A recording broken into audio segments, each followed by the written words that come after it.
pedagang, pedagang asongan lah istilahnya.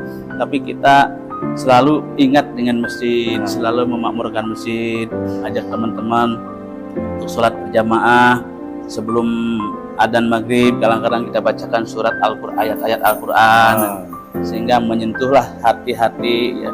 Alhamdulillah, kadang-kadang setiap waktu itu hampir penuh lah ini masjid oleh orang-orang yang sholat berjamaah. Jadi contoh bahwa beliau tidak merasa malu. Saya sangat kagum dengan beliau, suaranya sangat sahdu dan tapi tidak merasa malu menjalankan tugas, karena itu merupakan ibadah juga.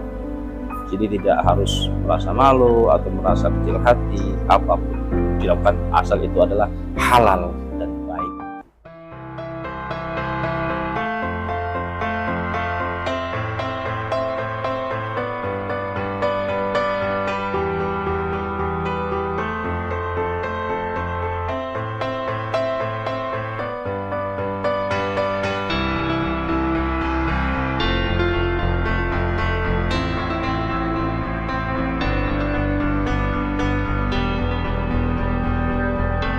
Assalamualaikum. Waalaikumsalam warahmatullahi wabarakatuh. Punten ganggu waktunya sebentar, Ustadz.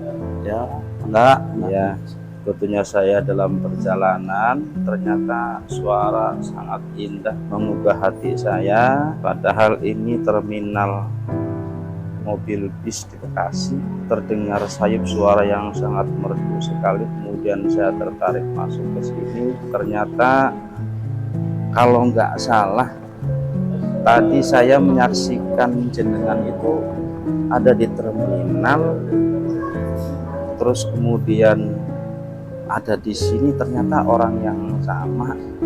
Ini Masya Allah, mohon maaf sebelumnya, kalau boleh tahu Ustadz namanya siapa Ustadz? Ya, nama saya Pak Ustadz Undang Sudrajat ya, yang dipanggil di KTP ya. Tapi kami di sini udah alhamdulillah udah bertahun-tahun ya Pak ya.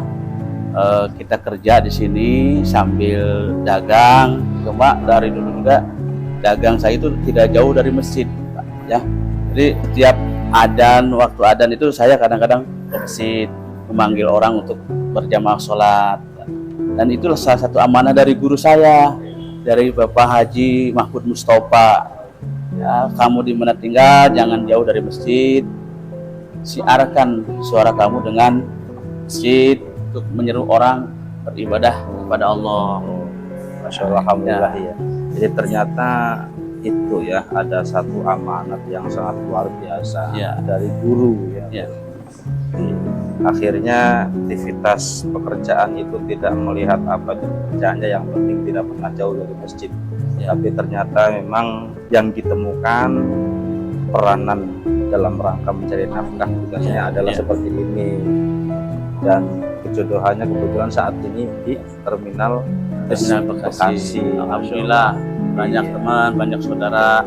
Walaupun kita profesinya hanya sebagai pedagang, pedagang asongan lah istilahnya, tapi kita selalu ingat dengan masjid, selalu memakmurkan masjid, ajak teman-teman untuk sholat berjamaah sebelum adzan maghrib. Kadang-kadang kita bacakan surat Al-Quran, ayat-ayat Al-Quran, sehingga menyentuhlah hati-hati ya.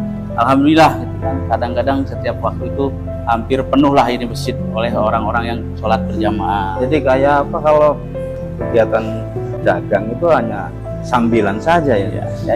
Itu dagang itu hanya kewajiban saya lah untuk mencari nafkah anak istri gitu kan. Nah, dan juga kadang-kadang kita ikut di majlis di daerah dekat kontrakan, kadang-kadang ikut majlis taklim. Kadang-kadang ada nyuruh juga, suruh korir Pak, hingga sampai ke gedung-gedung besar. Bahkan saya pernah masuk, ada yang bawa salah satunya ke gedung Horizon Bekasi, terus gedung apa lagi Marbabu gitu kan, ikut acara pernikahan. Alhamdulillah kita suruh baca Al-Quran. Masya Allah. Memang bahkan sampai ke Bogor juga itu pernah ya. Itu sudah berapa lama? Kalau di sini di terminal ini udah hampir 20 tahun ada Pak Kiai. 20 tahun. Ya, Pak Kiai 20 tahun dari semenjak ini masjid kecil, sholat lah istilahnya, sampai dibangun sampai sebesar ini ya masih di sini. Artinya berarti perjalanan 20 tahun masalah masjid ini pun tahu awal muasalnya seperti apa dan ikut membangun juga masjid di sini. Alhamdulillah, bahkan hari kemarin kita juga udah ada santunan anak yatim dengan Bapak Kater, kerjasama dengan Bapak DKM di sini, itu kan. Alhamdulillah. Ngomong-ngomong asli dari mana? Aslinya Pak, saya dari Banjar, Ciamis. Oh jauh, kok bisa sampai ada di? Ya, alhamdulillah ada temen yang bawa waktu itu. Ya, dia udah ikut ke Bekasi dengan saya, temen ya. Ya udah ikut dagang apa aja dah di terminal. Ternyata awalnya kita dagang selampe Pak ya. Kalau sekarang pindah dagang gesper, dompet. Ya alhamdulillah teman-teman supir pada yang beli, pedagang, pengurus. Ya. Alhamdulillah. Itu kalau sekarang dagangannya dari selampe menjadi gesper ya. Itu mohon maaf ini putra sudah ada berapa? Atau istri ada berapa? Istri cuma satu Pak. Oh bukan dua, bukan satu ya? Satu. Anak baru satu. Ya, anak baru satu. Iya, alhamdulillah baru kelas 1 MTS sekarang karena usia 40 tahun saya baru punya anak. Ya, selama 20 tahun menanti anak saya belum dikasih oleh Allah, tapi di usia 41 menginjak 41, alhamdulillah Allah ngasih satu sekarang di usia 52-53 tahun lah kita sekarang. Yang sangat terkesan sekali adalah ketika tadi saya di luar, ini masjid padahal adanya di terminal bis Kota Bekasi.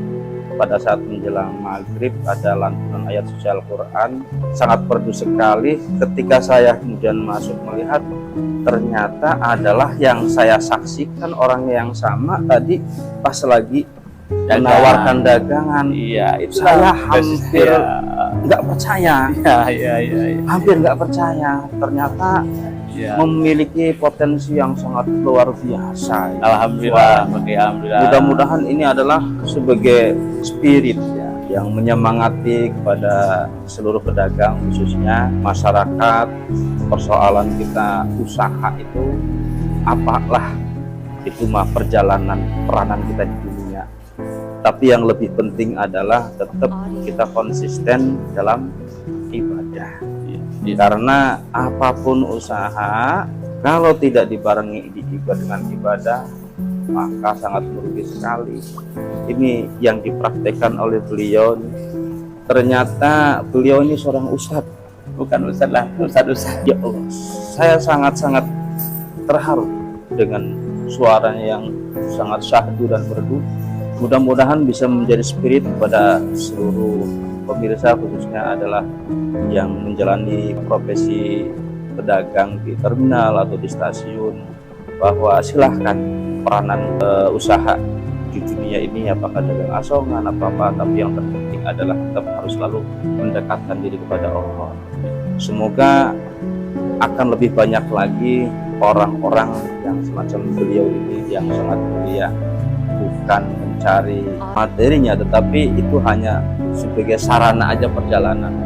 Hakikatnya adalah mendekatkan diri kepada Allah. Tapi insya Allah dengan seperti ini, bukan hanya dari dagangan saja, justru mungkin dari luar dagangan ini yang lebih banyak pendapatan bisa untuk memenuhi kebutuhan keluarganya. Begitu berusaha. Alhamdulillah pakai ya, alhamdulillah ya. Dengan perjalanan semakin orang banyak kenal, semakin juga banyak orang yang menyuruh. Masya Allah. Kadang-kadang kami juga melakukan privat di perumahan. Oh, ada privat juga? Iya. Di perumahan-perumahan? Di rumah-rumah gitu kan. Ada yang nyuruh, ya Pak Ustadz, tolong anak saya ajarin gitu kan. Ada waktu enggak? Ya alhamdulillah kita nyempetin aja gitu kan, bagi waktu gitu kan. Itu aja. Allah akan mengangkat derajat orang-orang yang berilmu. Sekalipun sekali lagi beliau mungkin mensaksikan pada saat lagi menjalankan aktivitas dunianya, tetapi beliau memang memiliki ilmu dan kelebihan. Itulah orang yang memiliki ilmu akan diangkat derajatnya oleh Allah Subhanahu wa Ta'ala. Dan sekali lagi mohon maaf mengganggu waktunya. Terima kasih. Ya, mudah-mudahan sekali lagi bisa menjadi spirit khususnya masyarakat umum dan yang menjalani profesi dagang. Tidak boleh hanya bekerja saja, tetapi lebih penting lagi dalam rangka beribadah kepada Allah Subhanahu wa Ta'ala. Saya sangat kagum dengan beliau, suaranya sangat sahdu dan merdu, tapi tidak merasa malu menjalankan tugas karena itu merupakan ibadah juga. Jadi tidak harus merasa malu atau merasa kecil hati. Apapun dilakukan asal itu adalah halal dan baik. Demikian saya dari Saya Hitam Mudah-mudahan lensa hitam semakin maju semakin sukses. Dan ini ada sesuatu Ya. mohon diterima. Terima kasih Mungkin Pak Kiai ya, sedikit berkat ya, dan ada- manfaatnya. Amin, Amin, amin, amin. Keluarga kami. Semoga Amin. lensa hitam juga semakin maju. Amin, amin, amin, Ya, amin. terima kasih, Pak Kiai. Makasih banyak. Ya. Masih. Sama-sama. Assalamualaikum warahmatullahi wabarakatuh. Waalaikumsalam warahmatullahi wabarakatuh.